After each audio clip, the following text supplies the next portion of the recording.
बिस्मिल्लाहिर्रहमानिर्रहीम। अस्सलाम वालेकुम viewers, welcome back to Habib pharmacy में फिर से आपको खुशामदीद। उम्मीद है आप सब खैरियत से होंगे। आज का टॉपिक भी हबीब फार्मेसी में आपके लिए बहुत ही ख़ास है, तो वीडियो को स्किप ना कीजिएगा, एंड तक देखिएगा। आज का टॉपिक है इकासिल लाइनज़ोलेट। इसका फार्मूला है 6 टैबलेट्स का ये पैक है। सामी कंपनी की मैन्युफैक्चरिंग है।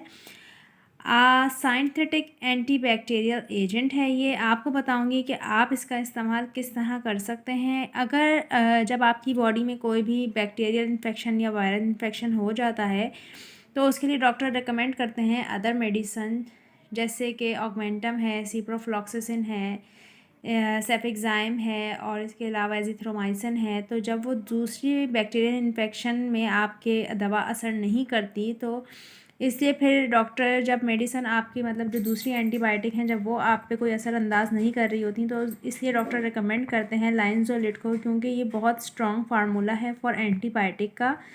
तो नमोनिया में, ब्रोंकाइटिस में, साइनोसाइटिस में, चेस्ट इन्फेक्शन में, कोई भी जब आपका इन्फेक्शन थोड़ा क्रॉनिक हो जाता है, ज़रा ख़तरनाक किस्म का हो जाता है जो नहीं जा रहा होता अदर एंटीबायोटिक्स से, तो फिर डॉक्टर रेकमेंड करते हैं लाइनज़ोलेट, जिसको लेने से आपका जितना भी शदीद किस्म का इन्फेक्शन होता है वो ठीक हो जाता है।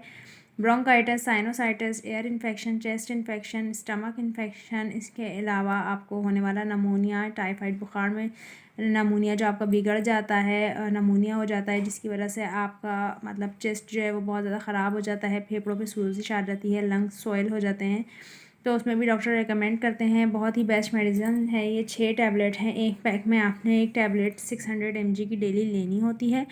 कुछ कॉमन साइड इफ़ेक्ट हैं इसके, वो ये हैं, अगर आप ओवर डोजिंग करते हैं तो उसकी वजह से आपको हेडेक हो सकता है, डिजीजनेस हो सकती है, ड्राउनेस हो सकती है, वीकनेस हो सकती है, आपका स्टमक भी अपसेट हो सकता है। कॉन्ट्राइंडिकेशन इसके ये हैं कि दूध पिलाने वाली माएँ, हामला ख़वातीन इसका इस्तेमाल बिल्कुल भी ना करें। इसके अलावा दिल, जिगर और गुर्दे के आर्ज़ा में मुब्तला मरीज़ इस दवा का इस्तेमाल ना करें। दवा का इस्तेमाल हमेशा अपने डॉक्टर के मशवरे से करें। उम्मीद है आपको हमारी वीडियो भी पसंद आई होगी। अपना बहुत सारा ख्याल रखिएगा, दुआ में याद रखिएगा। फिर से हबीब फार्मेसी में आपसे मुलाकात होगी, तब तक के लिए अल्लाह हाफिज़, टेक केयर।